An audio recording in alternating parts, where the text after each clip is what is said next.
পাগল? শ্রুতি, তুমি এখানে কি করছো? আমি এখানে কি করছি সেটা পরের কথা।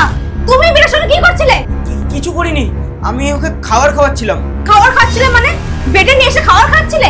তোমাকে আমি বলে গেছিলাম যে ওর খেয়াল রাখতে।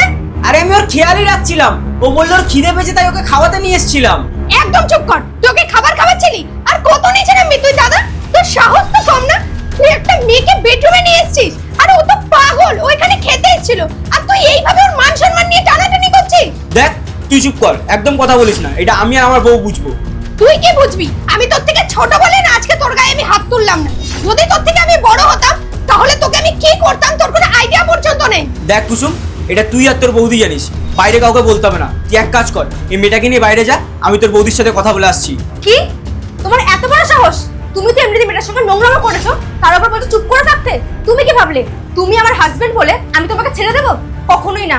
ভুলে যেও না, ও একটা মেয়ে, আমিও একটা মেয়ে। তো একটা মেয়ে হয়ে না একটা মেয়ের শাদি দেবো, তোমার নয়। আর শুনে রাখো, তোমাকে তো আমি ছেড়ে দেবো না, আমি পুলিশ ডাকবো যাতে তোমার সাজা হয়।